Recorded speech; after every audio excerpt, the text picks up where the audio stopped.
প্রথমে রান্নার গ্যাসের মূল্য বৃদ্ধি, তারপর দেশজুড়ে এলপিজি সংকট।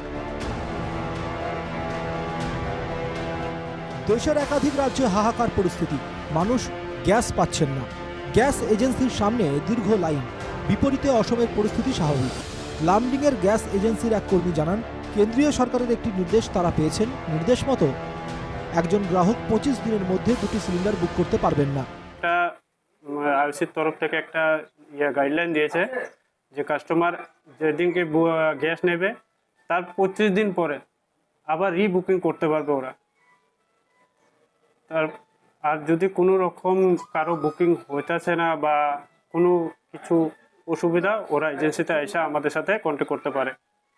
এরকম কোনো কিছু আসেনি এখনো, মানে ওইটাই বলছে যে গাইডলাইনটা আইওসিটাই বলছে যুদ্ধের জন্য অল্প গ্যাসটা আসতে বা আমাদের এখানে পৌঁছাতে অল্প সময় নিতেছে, ওই জন্যই ওরা এই গাইডলাইনটাই তৈরি করে দিয়েছে। সারা দেশে গ্যাস সংকট দেখে কিছুটা আতঙ্কে রয়েছেন অসমের গ্রাহকরাও। গ্রাম শহরের মানুষ রান্নার গ্যাস মজুত করে রাখার চেষ্টা করছেন। দুধনয়ে এক গ্যাস এজেন্সির কর্মকর্তা জানান, এখনো পর্যন্ত পরিস্থিতি নিয়ন্ত্রণেই রয়েছে। গোয়ালপাড়ায় রান্নার গ্যাসের কোনো সংকট দেখা দেয়নি। তো আমি জানা মতে অলপ নাটনিৰ মানে কথা শুনিছোঁ, বাট আমাৰ ইয়াতে এতিয়ালৈকে একো প্ৰভাৱ পৰা নাই। আমি ডেইলি 1-1.5 মাল পাই আছোঁ, কাষ্টমাৰখিনি ছেটিছফাই হৈ আছে বৰ্তমানলৈকে। কিন্তু সেইটো ক'ব নোৱাৰোঁ যে কিমান দিনলৈকে চলিব এনেকুৱা। যিটো বাণিজ্যিক চিলিণ্ডাৰ এই ক্ষেত্ৰত সেইটো মানে আমাৰ লগততো বৰ্তমান ষ্টক আছে, 10-12 দিনৰ ষ্টক আছে। তাৰপিছত বাণিজ্যিক চিলিণ্ডাৰ নাহিব চাগে। তাৰমানে 10-12 দিন যদি মানে নাহে তেতিয়াহ'লে বাণিজ্যিক চিলিণ্ডাৰ বন্ধ হৈ যাব, তেতিয়া নাপাব।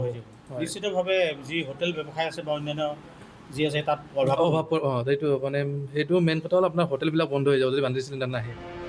এদিকে বরাক উপত্যকায় দেখা যাচ্ছে অন্য ছবি। বরখলা বটলিং প্ল্যান্টের সামনে দাঁড়িয়ে আছে শত শত গ্যাস ভর্তি ট্যাঙ্কার। অজানা কারণে এই গ্যাস ট্যাঙ্কারগুলো আনলোড করা হচ্ছে না। বিষয়টি নিয়ে মুখ খুলছে না আইওসি কর্তৃপক্ষ। আমি এই মুহূর্তে বরকলা বটলিং প্ল্যান্টের কাছেই আছি। আপনারা দেখতে পাচ্ছেন আমাদের রাস্তার দুই পাশে আমাদের গ্যাসের যেগুলা ট্যাঙ্কার গাড়ি আছে, ওনারা দীর্ঘ কয়েকদিন থেকে এখানে দাঁড়িয়ে থাকে এবং আমি জানতে পারি যে এই মুহূর্তে বরাকের রন্ধন গ্যাসের একটা সমস্যা চলছে, যা অ্যাভেলেবল নেই সিলিন্ডার। কিন্তু আমি ওদেরকে জিজ্ঞাসা করলাম বা অনেক ড্রাইভারকেও জিজ্ঞাসা করলাম, ওরা দীর্ঘদিন থেকে এখানে এই ট্যাঙ্কার গাড়ি ভর্তি করে এখানে বসে আছে এবং তার কি কারণ আমরা জানতে এখনো পারিনি। গ্যাস সংকট নিয়ে প্রতিক্রিয়া জানিয়েছেন মুখ্যমন্ত্রী ডক্টর হিমন্ত বিশ্ব শর্মা। তিনি সংবাদ মাধ্যমকে জানান, ঘরোয়া সিলিন্ডারের ক্ষেত্রে কোনো সমস্যা নেই, বিষয়টি নিয়ে আমরা আলোচনা করছি। মই আলোচনা কৰি আছো, ডমেষ্টিক এলপিজিৰ ক্ষেত্ৰত কোনো নাটনিৰ সমস্যা নাই আৰু ভাৰতে ইতিমধ্যে 40খন দেশৰ পৰা নতুনকৈ গেছ অনাৰ বাবে ব্যৱস্থা কৰিছে।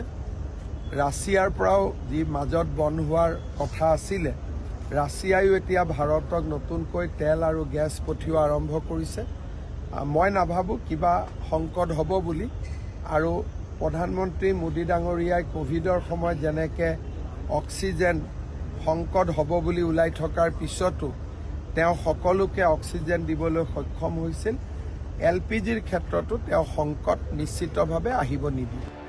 প্রধানমন্ত্রীর ওপর ভরসা রাখুন, এলপিজি সংকট হবে না। রাজ্যবাসীকে বার্তা মুখ্যমন্ত্রী ডক্টর হিমন্ত বিশ্ব শর্মার। তবে অনলাইনে গ্যাস সিলিন্ডার বুকিংয়ে সমস্যা দেখা দিয়েছে, সার্ভার কাজ করছে না। ফলে এই পরিস্থিতিতে যাতে কেউ গ্যাসের কৃত্রিম সংকট তৈরি করতে না পারে, সেজন্য রাজ্য সরকার ও প্রশাসনের দৃষ্টি আকর্ষণ করেছেন সাধারণ গ্রাহকরা। Bureau report, NKTV Bangla.